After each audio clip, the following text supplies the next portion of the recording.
Le soleil de la fin d'après-midi traversait les vitraux dorés du Grand Palace Hotel, teignant le hall de tons ambre et carmin. Marcos Whitfield arpentait de long en large, le cœur battant. Il avait consacré 30 ans de sa vie à cet empire du luxe, mais maintenant tout semblait s'écrouler. Dans quelques heures, le milliardaire le plus influent d'Asie, Lee Wei-jung, arriverait pour une réunion secrète avec des investisseurs internationaux. L'avenir de l'hôtel et de la carrière même de Marcos dépendait de chaque détail de cette visite. Les directeurs couraient, ajustant les fleurs, testant les micros, vérifiant les protocoles de sécurité. L'ambiance semblait orchestrée par un maestro invisible et la moindre erreur pourrait coûter des millions. Pourtant, entre l'éclat du marbre et l'odeur de parfums coûteux, il y avait une figure presque imperceptible. Rosa Silva. En uniforme simple, gants blancs et expression sereine, elle nettoyait silencieusement les coins du hall. 5 ans dans cet emploi lui avaient appris à se déplacer sans être remarquée. Tandis que le bruit des talons résonnait, Rosa observait la frénésie avec des yeux attentifs. Elle connaissait le nom de chaque directeur, le tempérament de chaque client, la langue de chaque touriste.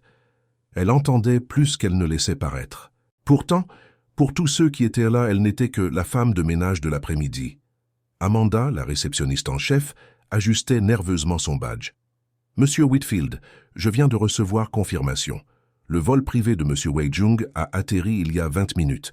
Ils sont déjà en route. » Marcos inspira profondément, essayant de dissimuler la sueur sur son front. Tout doit être parfait. Ce n'est pas tous les jours qu'un homme de 47 milliards pose le pied sur le sol brésilien. À cet instant, une limousine noire s'arrêta devant l'entrée principale. Les vitres fumées reflétaient le coucher du soleil comme un miroir. 4 gardes du corps descendirent d'abord, coordonnant le débarquement avec des gestes répétés. Puis apparut Lee Wei-jung, costume gris à la coupe impeccable, posture impeccable, regard froid et calculateur. À ses côtés, 2 assistants parlaient en mandarin tout en tapant sur des tablettes. Marcos s'avança avec le sourire le plus répété qu'il posséda.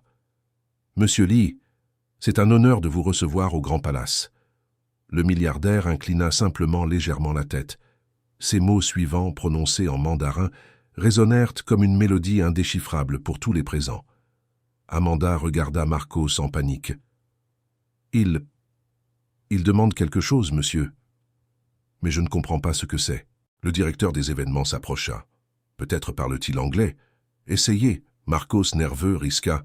« Welcome, Mr. Lee. We are very proud to have you here. » Lee Wei-jung l'observa en silence.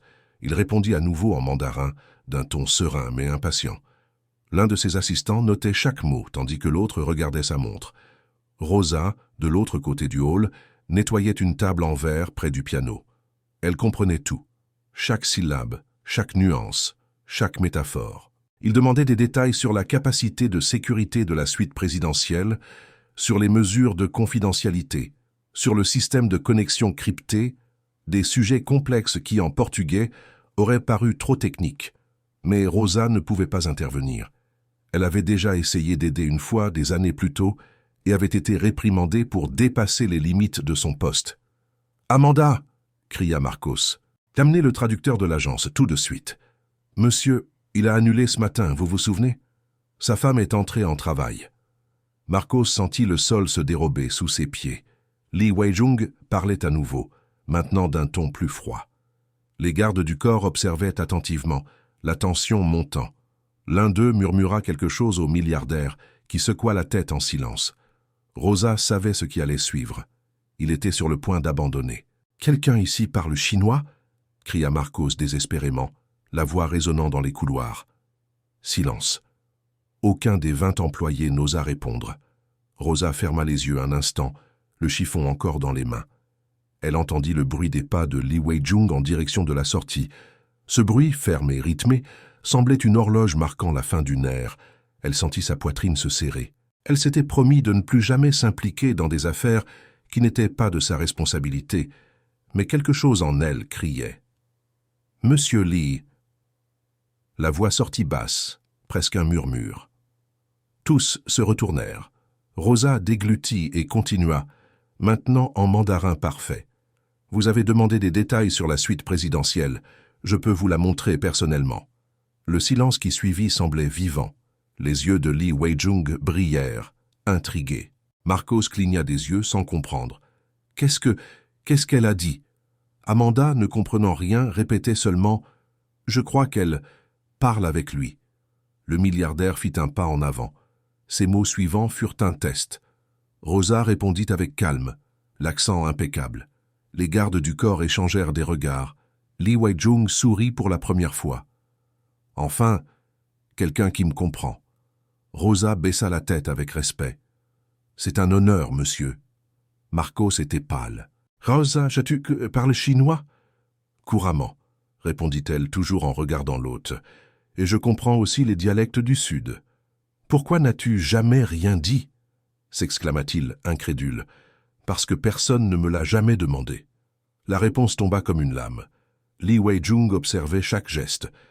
Monsieur Whitfield, dit-il en anglais, d'une voix ferme, cette femme vient de sauver ce qui restait de votre réputation. Rosa traduisit chaque mot avec sérénité. Marcos sentit son orgueil se dissoudre en honte. Rosa, montrez-moi la suite. Je veux voir ce que cet hôtel a vraiment à offrir.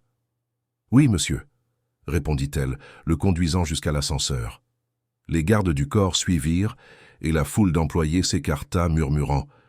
Dans l'ascenseur, le silence était presque palpable. Li Weijung regardait le panneau de verre qui offrait une vue panoramique sur la ville. « Combien d'années travaillez-vous ici ?»« 5. Et toujours à ce poste ?»« Oui, monsieur, » répondit-elle. « J'ai commencé comme auxiliaire temporaire, mais je n'ai jamais eu l'opportunité de changer. »« Étrange, » commenta-t-il. « En Chine, une femme comme vous serait chef d'équipe en quelques mois. » Rosa sourit avec humilité. « Au Brésil, monsieur, le talent est parfois invisible. » Li Weijung inclina légèrement la tête, intriguée. Quand l'ascenseur s'ouvrit, elle commença la présentation de la suite présidentielle. Elle décrivit avec précision chaque détail. Le marbre italien, les luminaires français, les filtres à air purifié, l'isolation acoustique.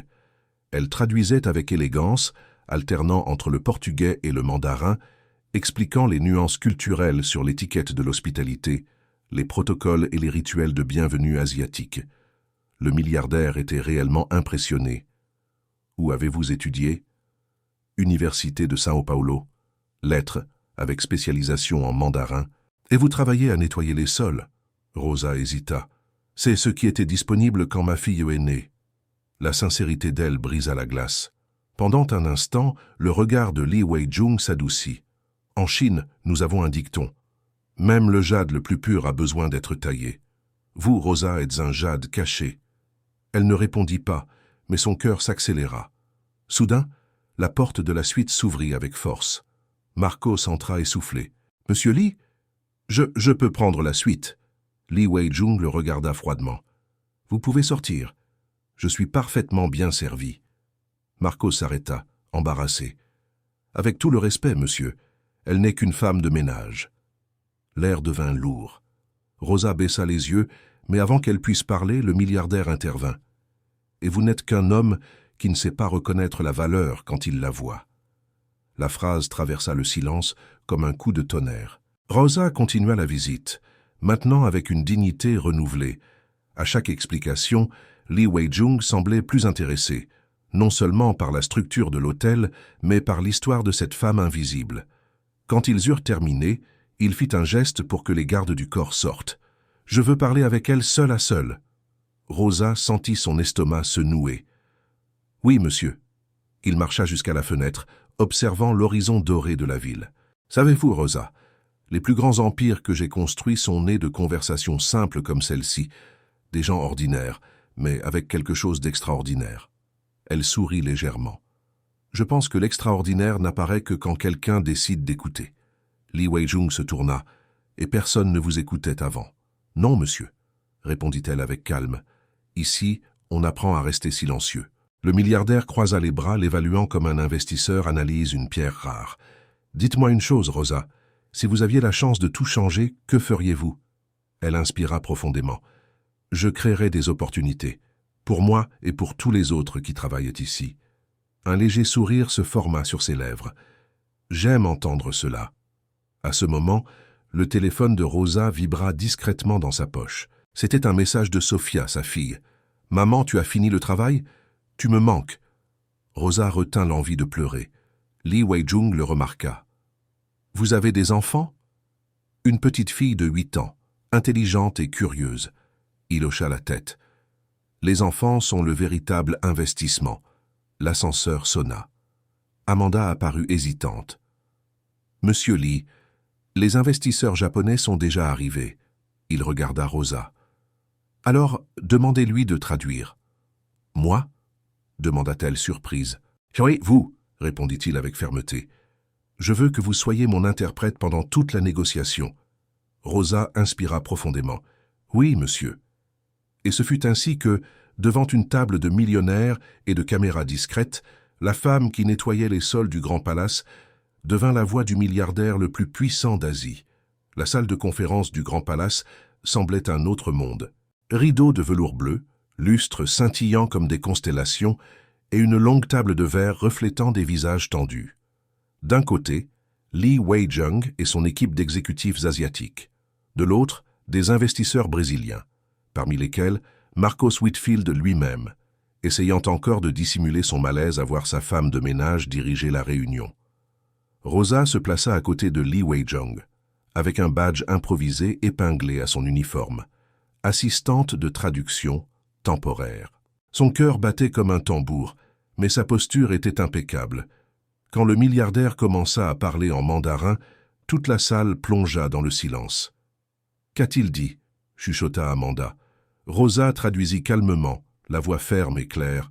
« Il remercie tous les présents et espère que cette réunion marquera le début d'un partenariat durable entre le Brésil et l'Asie. » La confiance qui émanait d'elle était contagieuse. Même les investisseurs les plus sceptiques commencèrent à se pencher en avant, intéressés. Li Weijun continuait, parfois passant à l'anglais, et Rosa suivait chaque mot avec une précision qui impressionnait jusqu'aux natifs. Quand l'un des Japonais posa une question complexe sur les réglementations financières brésiliennes, Rosa répondit immédiatement, traduisant et complétant avec des détails techniques qui n'étaient même pas dans le rapport. Le milliardaire lui lança un regard satisfait. Marcos observait tout avec l'estomac noué. Chaque phrase de Rosa était un rappel cruel de sa propre erreur. Pendant des années, il était passé devant elle sans même la saluer. Maintenant, le destin l'obligeait à assister à l'ascension de celle qu'il avait toujours ignorée. La réunion dura presque 2 heures. À la fin, Li Weijun se leva et serra la main des investisseurs, souriant avec une tranquillité qui contrastait avec la nervosité initiale. « La traduction impeccable et la connaissance culturelle de votre équipe m'ont convaincu », déclara-t-il en anglais, regardant directement Rosa. « Nous allons signer le contrat. » Les flashs des appareils photo capturèrent l'instant. Marcos força un sourire. « Excellente nouvelle, monsieur Li. Le Grand Palace est honoré. »« L'est-il vraiment ?» répondit le milliardaire d'un ton neutre. « Parce que, d'après ce que je vois, le vrai mérite revient à elle. » Rosa rougit, mais resta ferme. « J'ai seulement fait mon devoir, monsieur. » Li Weijun rit doucement. « Non, Rosa. Vous avez fait le devoir qui aurait dû être celui des autres. » Des heures plus tard, quand la salle se vida, le milliardaire demanda qu'elle l'accompagne à nouveau jusqu'au lobby. Les employés observaient discrètement, entre sourires et murmures d'admiration. « Rosa, j'aimerais vous faire une proposition. » Sa voix était grave, mais sereine. « J'acquiers une chaîne d'hôtels en Amérique du Sud. J'ai besoin de quelqu'un qui comprenne les 2 mondes, l'occidental et l'oriental. » Elle resta sans souffle. « Vous m'offrez un emploi? » « Je vous offre un avenir. » Les mots restèrent suspendus dans l'air. Rosa regarda autour d'elle. Le sol de marbre qu'elle avait nettoyé pendant des années semblait maintenant briller différemment. « Monsieur, j'ai une petite fille. Je ne peux pas simplement partir. »« Vous n'avez pas à partir. » Il sourit. « Nous pouvons commencer ici même. » Avant qu'elle puisse répondre, Marcos s'approcha visiblement nerveux. « Monsieur Li, j'aimerais discuter de certains détails du contrat, peut-être en privé. » Le milliardaire leva une main, l'interrompant. « Plus tard, monsieur Whitfield. Pour l'instant, je suis occupé avec quelque chose de beaucoup plus important, reconnaître le talent. » Rosa sentit son visage brûler, mais c'était une chaleur bonne, différente. Pour la première fois en 5 ans, quelqu'un voyait qui elle était vraiment. « Monsieur Li, dit Marcos, la voix tremblante. Avec tout le respect, cette femme n'a pas d'expérience administrative. Le regard du milliardaire devint glacial. Et vous, en avez-vous? Demanda-t-il sans élever la voix. Parce que d'après ce que j'ai observé aujourd'hui, votre expérience se résume à gaspiller le potentiel humain. Le silence tomba lourdement. Rosa essaya d'intervenir. « Il vous plaît, je ne veux pas causer de problème. »« Rosa, » interrompit Li Weijong avec douceur. « Parfois, il faut causer un peu d'inconfort pour que la vérité émerge. » Le lendemain, la nouvelle se répandit. Femme de ménage brésilienne impressionne un milliardaire asiatique et conclut un contrat de millions. Les manchettes envahirent les réseaux sociaux, les portails économiques et même les chaînes internationales. Des journalistes commencèrent à camper devant l'hôtel et des reporters demandèrent des interviews avec « la femme qui a parlé la langue du succès ». Rosa essaya de rester discrète, mais le destin ne le permettait pas.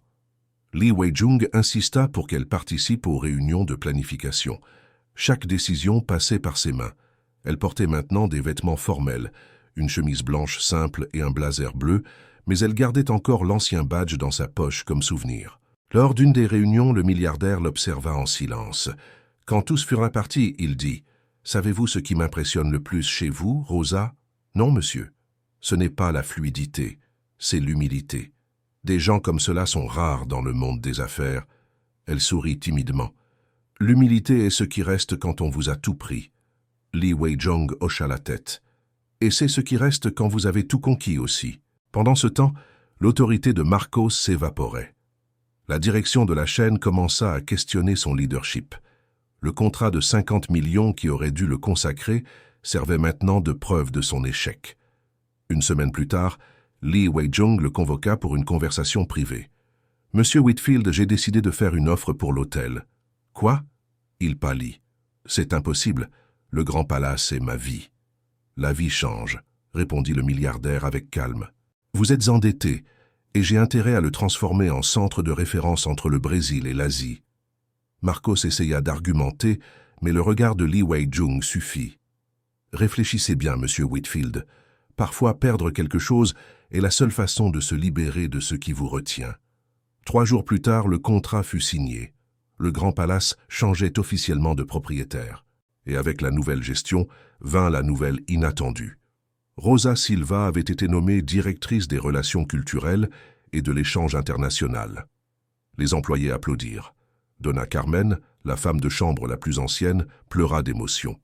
Amanda embrassa Rosa et murmura « Tu mérites chaque seconde de cela. » Marcos, en silence, observait de loin. Il y avait quelque chose dans ses yeux, pas seulement de la colère, mais du regret. Lors de la cérémonie de prise de fonction, Li Weijong prononça un discours devant la presse. « Cet hôtel est plus qu'un symbole de luxe. C'est un rappel que le talent peut venir de n'importe où. Aujourd'hui, nous promouvons non pas une employée, mais une histoire de dépassement qui doit inspirer tout le Brésil. » Les applaudissements résonnèrent. Rosa monta sur l'estrade, inspira profondément et dit « Pendant des années, j'ai pensé que être invisible était mon destin. Mais j'ai découvert qu'invisible n'est que ce que les autres refusent de voir. » La foule resta silencieuse, absorbant chaque mot. « À partir de maintenant, » continua-t-elle, « aucun employé ne sera ignoré pour son apparence, son accent ou son origine. Le Grand Palace sera un lieu où le mérite parle toutes les langues. » Li Weijong applaudit debout. Des semaines plus tard, la transformation était visible. L'hôtel affichait maintenant des panneaux bilingues, des programmes de formation et des bourses internes. Les employés participaient à des cours de langue dispensés par des professeurs chinois envoyés par le milliardaire lui-même. Rosa, dans son nouveau bureau, regardait la ville par la fenêtre. Sa fille Sofia jouait dans le jardin de la crèche installée dans l'hôtel, un projet qu'elle avait elle-même conçu. Le téléphone sonna. « Directrice Rosa, Monsieur Li est en ligne. Passez-le, s'il vous plaît. »« Rosa !» Sa voix résonna de l'autre côté. « Je viens d'arriver à Shanghai. Le Conseil a approuvé notre programme global. Je veux que vous le dirigiez. » Elle resta muette.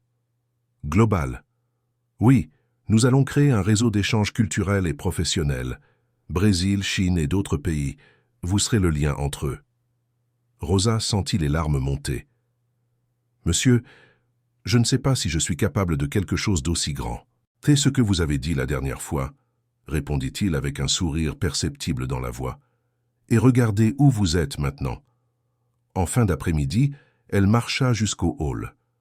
Marcos était là, portant l'uniforme bleu des employés de nettoyage. En la voyant, il redressa la posture. « Directrice », il la salua avec un respect sincère. « Je viens remettre le rapport de maintenance. » Rosa sourit. « Merci, Marcos. Comment vous adaptez-vous ?»« J'apprends. » Avec humilité. Il hésita. « Je voulais m'excuser.